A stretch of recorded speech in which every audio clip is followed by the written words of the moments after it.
Welcome back to another epic language prank. Today we're in beautiful Pontevedra, Capiz, Philippines. I'm about to approach a random group, interview them in English for a couple of minutes to test their skills, and then out of nowhere drop the surprise that I'm fluent in their language. They have no idea, as I'm just a random British person. If you enjoy this, hit that like button, comment below, subscribe, and smash that notification bell so you don't miss the next one. Let's see how they react. It's really hard to speak English so straight.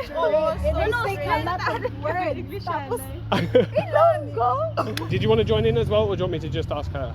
Just ask Just her. ask you. Okay. Alright, that's fine. Ask her. Okay. Alright, so currently I'm here with... Regine. Do you want to introduce yourself or too shy? Anna May. Yourself? Mary Joyce. Nice to meet you guys. I'm Jake. How old are you? I'm 26. So do you work currently, or are you still going to school, or? Yeah, I'm working as a teacher. We are teachers. You're teachers? Yeah. Okay, you teach everything, every subject, or? Yes. What age group do you teach? We are teaching 12 to 17 years old. from So like junior high school kind Yes, of kids. yes. Alright, okay. Have you ever taught any younger kids or older kids? Yes, or? yes.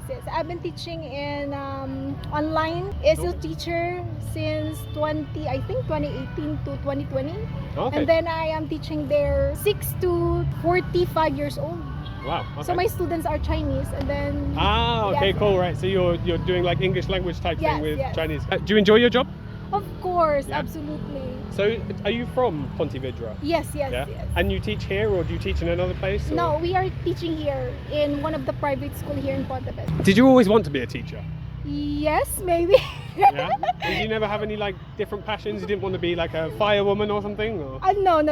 Since when I was a kid, I already dreamed to become a teacher. But when I am here now in my profession, I just thought that maybe it was wrong that I choose to become a teacher, because there's a lot of things that you're going to consider in teaching children, wherein you are going to consider their attitude, their Yeah. learning styles. So it's really hard to become a teacher, but we don't have any choice because we choose this profession. Yeah, and you've done all of the schooling and everything. You put Yes. your heart into it. You're all. Yes. That's good though. It's commendable. I mean, I would never be able to be like a teacher. Maybe a tutor or something, but Yeah. a teacher, no. If there was like 20 or 30 or 40 kids that were like me when I was 15, no way. Yeah, it's a lot So- of patience. Yeah, that's a lot of respect for you guys. Pontevedra, where should tourists go to when they come here? I know a resort there in Malagit. It's a really nice place where you can chill with your friends, and also it's really nice to visit Pontevedra because there's a lot of seafood. Of course, Pontevedra is known for seafood like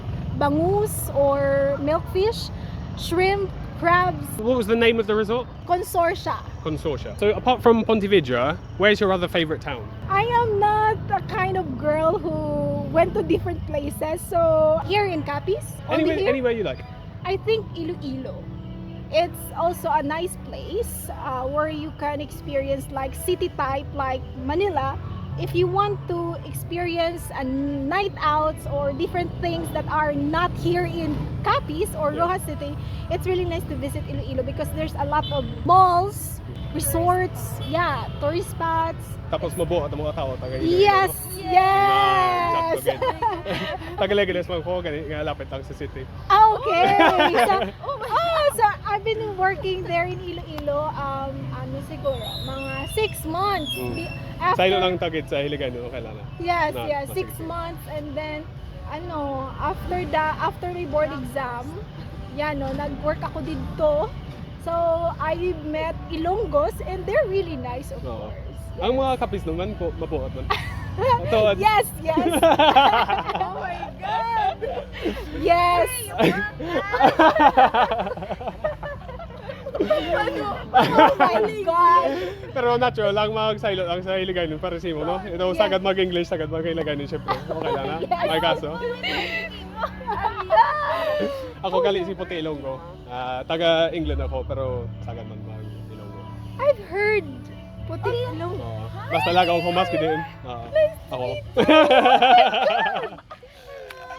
Kasi madala tayo mo nga reaction sa video man. Ari ang camera mo man.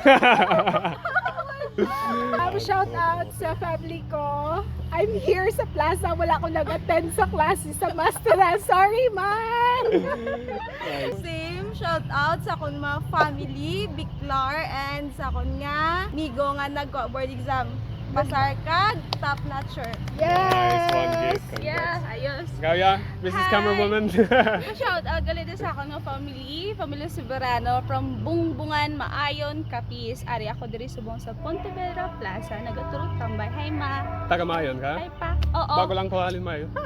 As in, bago lang guys. You prank us. Oo, nagprank ko man sila sa Mayon. Tato kami lang gusto.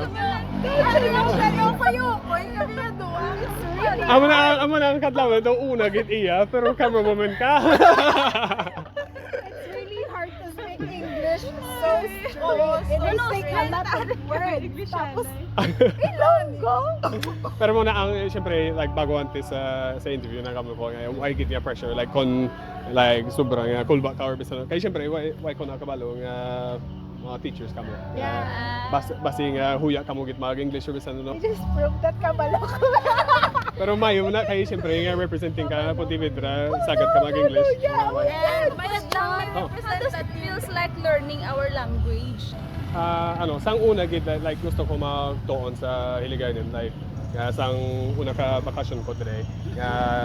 Basta amat-amat lang nagtuon ako mga tinagan nga simple lang like sa mga baboy or ido or kuring mga simple lang gid mga tapos muna lang adlawat lang ng And so how long have you been staying here in the Philippines? Nag-store ko sa Leganes halin sang March 2022. So duwa ka tuig. Pero ang una ka beses nagbakasyon ako diri sa Pilipinas September 2018. Pero like sang may pandemya, kinstock ako dito sa England. Wala na video chat na mo ni Mrs. like adlaw-adlaw. Para So, para yun. ang wife mo, taga diri. May asawa ko, Ilonggo siya, taga Leganes. So, sa 2 years na learn mo? Hindi, ang nag-store ko dire duwa ka tuig pero like halin sang September 2018 manog anom ka tuig pero lang halin sang una gid like grabe gid akong tuon kada adlaw like bilog nga adlaw. Went na sa